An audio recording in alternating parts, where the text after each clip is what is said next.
સનાતન ધર્મનો નાદ ગજવવા અનહદ નાદમાં આપ સૌ ભક્તજનોનું સ્વાગત છે.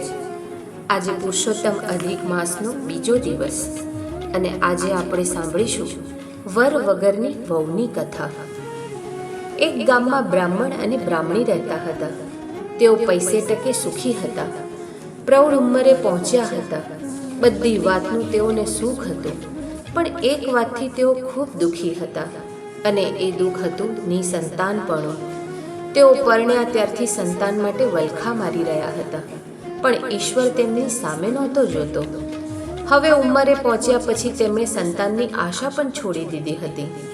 હવે તો તેઓ પ્રભુ પરાયણ ધાર્મિક કાર્યોમાં સમય ગાળતા હતા. એવામાં પવિત્ર પુરુષોત્તમ માસ આવ્યો. આથી બ્રાહ્મણ અને બ્રાહ્મણીએ પુરુષોત્તમ માસ નાહવાનો અને ધર્મ ધ્યાનમાં ગાળવાનો સંકલ્પ કર્યો. પુરુષોત્તમ માસ શરૂ થતાં તેઓએ વ્રત ચાલુ કર્યું. સવારે વહેલા ઉઠી બ્રાહ્મણ અને બ્રાહ્મણી બધા સાથે નદીએ નાહવા જાય. આખો દિવસ નામ જાપ કરે અને રાત્રે ભૂમિ ઉપર પથારી કરીને સૂઈ જાય. બ્રાહ્મણ બ્રાહ્મણી પ્રૌઢ હતા. વળી ઘરકામ કરનાર કોઈ હતું નહીં, તેથી ઘરનું બધું જ કામકાજ બ્રાહ્મણીને કરવું પડતું. તે ખૂબ થાકી જતી. ઉપરાંત ઘરકામમાં પુરુષોત્તમ ભગવાનની ભક્તિ કરવાનો સમય પણ ખૂબ ઓછો મળતો. તેથી બ્રાહ્મણીનું દિલ ખૂબ દુભાતું હતું. એક દિવસ તેને વિચાર આવ્યો, જો અમારે દીકરો હોત તો વહુ આવત અને એ ઘરનું બધું કામ કરત અને અમે પ્રભુનું ભજન કરતા. આ વિચાર એણે બ્રાહ્મણને જણાવ્યો. જુઓ ને, આ તો ધર્મ ધ્યાનનો મહિમા છે અને મારો તો બધો વખત ઘરકામમાં જાય છે. ઘરમાં વહુ હોય તો કેટલું સારું. એ રાંધે, ઘરકામ કરે અને આપણે નિરાતે ભગવાનનું ભજન કરીએ. બ્રાહ્મણ આ વાત સાંભળીને હસવા લાગ્યો. તે બોલ્યો, તું જાણે છે કે આપણે દીકરો નથી, પછી વહુ ક્યાંથી આવે? બ્રાહ્મણીએ કહ્યું, હા, હું જાણું છું કે આપણને દીકરો નથી. દીકરો હોય તો વહુ આવવાની જ છે ને. પણ દીકરો ના હોય અને તોય વહુ આવે એવું કંઈક કરો. વગર દીકરાએ વહુ લાવો તો ખરા. બ્રાહ્મણીની આ વાત સાંભળી બ્રાહ્મણ મૂંઝવણમાં મુકાયો. તેને કંઈ સૂચતું નહોતું. ત્યારે બ્રાહ્મણી બોલી, હું તમને એક ઉપાય બતાવું. તમે બહાર ગામ ઉપડો અને કન્યા શોધી કાઢો. કન્યાના મા બાપ પૂછે તો કહી દેવાનું કે દીકરો કાશીએ ભણવા ગયો છે. સાથે વેદપાઠ લેતા જાઓ અને કોઈ કન્યા આપવા તૈયાર હોય તો આ વેદપાઠ સાથે તે કન્યાના ફેરા ફેરવી દો અને એને તમારી સાથે લેતા આવજો અને કહેજો કે ચોથો ફેરો અમારો દીકરો કાશીએથી આવશે ત્યારે ફેરવી લેજો. બ્રાહ્મણ તો બ્રાહ્મણીની આ વાત સાંભળીને ડઘાઈ ગયો. તે પણ મનોમન વિચાર કરવા લાગ્યો. બ્રાહ્મણી બોલી, જેવી ભગવાનની ઈચ્છા.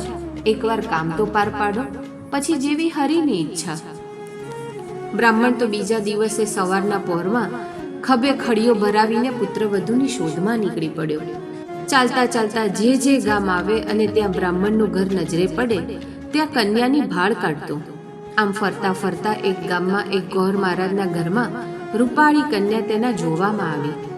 એ કન્યાને જોઈને બ્રાહ્મણની આંખો ઠરી. તેને જોઈને બ્રાહ્મણને ઘણો આનંદ થયો. એને મનમાં થયું કે જો આવી વહુ ઘરમાં હોય તો ઘર દીપી ઉઠે. બ્રાહ્મણે ગોર મહારાજ આગળ સગપણની વાત કાઢી. ગોર મહારાજે કહ્યું, તમારી વાત માન્ય રાખું છું, પણ મુહૂર્તિઓ જોયા વગર સગપણ કેવી રીતે થાય? તમે છોકરાને લઈને આવો અથવા હું ત્યાં આવીને છોકરાને જોઈ લઉં, પછી આપણે સગપણ નક્કી કરીએ. બ્રાહ્મણ મૂંઝાયો, છતાં હિંમત એકઠી કરીને બોલ્યો, ભાઈ, વાત એમ છે કે મારો દીકરો કાશીએ ભણવા ગયો છે. તે ભણીને પાછા આવતા વાર લાગે એમ છે. જો તમે કબૂલ થતા હોય તો હું પોથી લાવ્યો છું. તેની સાથે આપણે તમારી દીકરીના 3 ફેરા ફેરવી દઈએ અને ચોથો ફેરો મારો દીકરો કાશીએથી આવશે ત્યારે અમે ફેરવી દઈશું. ગોર મહારાજે વિચાર્યું, બ્રાહ્મણનું ઘર પૈસે ટકે સુખી છે. દીકરો કાશીએ ભણવા ગયો છે, તેથી તે પણ વિદ્વાન થઈને આવશે. ઘરમાં પ્રૌઢ પતિ પત્ની જ છે. આવું બધી રીતે યોગ્ય ઘર મળે છે તો મોં ધોવા શા માટે જવું? આમ વિચારીને તે ઘરમાં જઈને પોતાની પત્નીને બધી વાત કરી. તેમની પત્ની પણ તેમની વાતમાં સંમત થઈ. ગોર મહારાજે બહાર આવીને બ્રાહ્મણને કહ્યું, અમે અમારી દીકરી તમારા દીકરા સાથે પરણાવવા તૈયાર છીએ. ઘડિયા લગ્ન લેવાયા. પોથી સાથે 3 ફેરા ફેરવીને ગોર મહારાજે પોતાની કન્યા બ્રાહ્મણ સાથે સાસરીએ વળાવી. બ્રાહ્મણ તો પુત્ર વધુને લઈને ઘેર આવ્યો. બ્રાહ્મણીનો તો રૂપાળી કન્યા જોઈને આનંદનો પાર ના રહ્યો, અને જેમ કહેવાય છે ને કે વહુના લક્ષણ બારણામાં, એ પ્રમાણે વહુએ ઘરમાં પગ મૂકતા વેત બધું કામકાજ ઉપાડી દીધું. બ્રાહ્મણીને તો નિરાશ થઈ. એ તો સુખે પ્રભુ ભજન કરવા લાગી અને ઘરની બધી ચાવીઓ વહુને સોંપી દીધી. એક દિવસની વાત છે. બ્રાહ્મણી નદીએ સ્નાન કરવા ગયા હતા. વહુ ઘરમાં રસોઈ કરતી હતી. ત્યાં પાડોશણ દેવતા લેવા આવી. ઘરમાં રૂપાળી વહુને જોઈને એના આશ્ચર્યનો પાર ન રહ્યો. એ પૂછવા લાગી, તમે કોણ છો? આ ઘરમાં મેં તમને પહેલી વાર જોયા. તમે બ્રાહ્મણીના કોઈ સગા થતા લાગો છો. આ તો તમને અહીં પહેલી વખત જોયા એટલે પૂછું છું. વહુ બોલી, તમને ખબર નહીં હોય કે હું આ ઘરની વહુ છું. મારા સસરા પોથી સાથે 3 ફેરા ફેરવીને અહીં લાવ્યા છે. મારા પતિ કાશીએથી આવશે એટલે 4થો ફેરો ફરી લઈશું. આ સાંભળીને પડોશણ તો ખડખડાટ હસવા લાગી. તે બોલી, બેન, આ બ્રાહ્મણીને તો કોઈ સંતાન જ નથી. એઓ તો વાંજિયા છે. પાડોશીની વાત સાંભળી વહુનું કાળજું ચીરાઈ ગયું અને એ રડવા લાગી. થોડી વારે બ્રાહ્મણી નદીએથી નાહીને પાછા આવ્યા. વહુને રડતી જોઈ બ્રાહ્મણી પૂછવા લાગી, દીકરી, તું શા માટે રડે છે? જવાબમાં વહુએ પાડોશણે કીધેલી બધી વાત કરી દીધી. વહુની વાત સાંભળીને તો બ્રાહ્મણી ચોંકી ગઈ.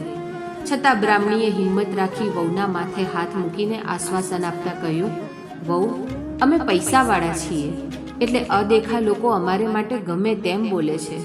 તેઓ અમારું સુખ સાંખી નથી શકતા, તેથી અમારી નિંદા જ કરે છે.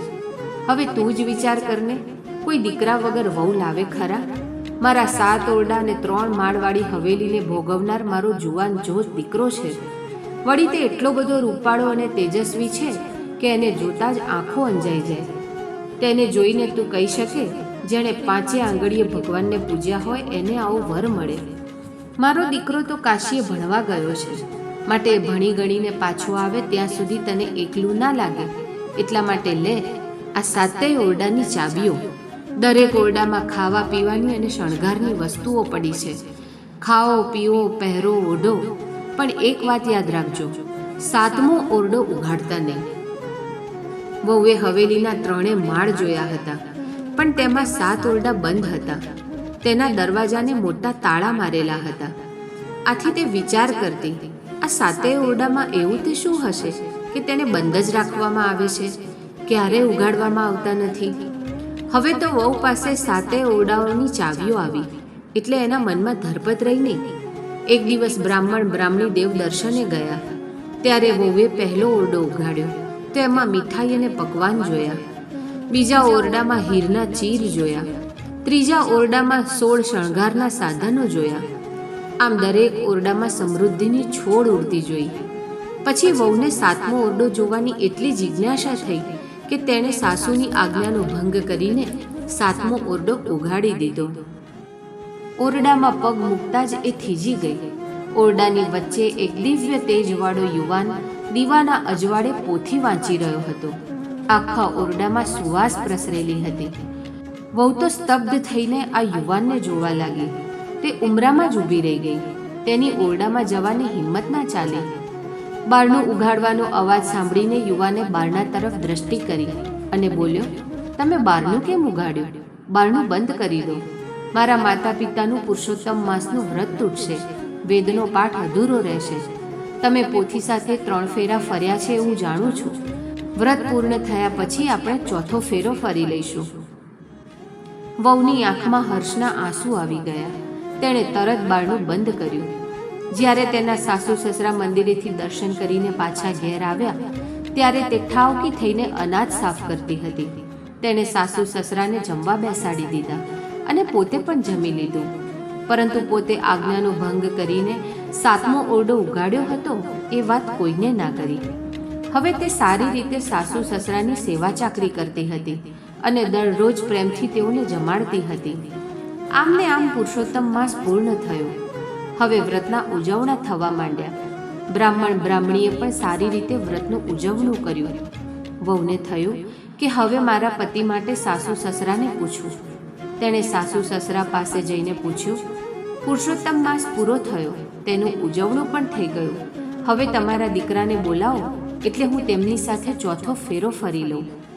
વહુની વાત સાંભળી સાસુ સસરા પરસેવે રેબઝેબ થઈ ગયા. દીકરો તો હતો નહીં, લાવવો ક્યાંથી? તેમની લાજ હવે પુરુષોત્તમ ભગવાન સિવાય કોઈ રાખે એમ નહોતું. તેમણે વહુને કહ્યું, વહુ, તમે ફિકર ના કરો, થોડા જ દિવસમાં મારા દીકરા સાથે તમારો ચોથો ફેરો ફેરવીશું. હવે બહાનું કઢાય એમ નહોતું. આબરૂ જવાની ઘડી આવી પહોંચી હતી. તેઓ પુરુષોત્તમ ભગવાનને યાદ કરી સહાય કરવા મનમાં પ્રાર્થના કરી રહ્યા હતા.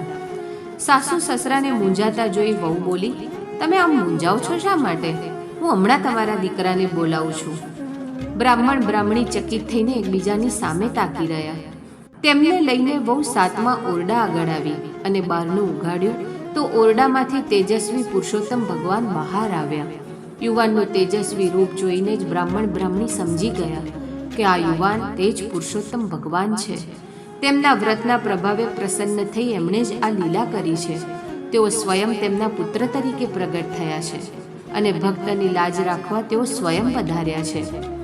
બ્રાહ્મણ બ્રાહ્મણી તેમના પગમાં પડ્યા અને ગળે લગાવ્યા.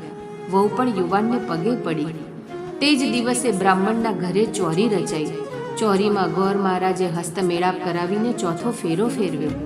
આમ લગ્ન વિધિ પૂર્ણ થતાં વહુ હર્ષઘેલી બની ગઈ. બ્રાહ્મણ અને બ્રાહ્મણી પણ ખૂબ ખુશ થયા. તેમને તો પુરુષોત્તમ માસના વ્રતના પ્રતાપે તેમની લાજ રહી અને વગર દીકરે વહુ આવી. હે પુરુષોત્તમ ભગવાન, જેવા તમે બ્રાહ્મણ બ્રાહ્મણીને ફળ્યા તેમ પુરુષોત્તમ માસનું વ્રત કરનાર, નાહનાર તેમજ કથા કહેનાર અને સાંભળનાર સૌને ફળજો. બોલ શ્રી પુરુષોત્તમ ભગવાન કી જય.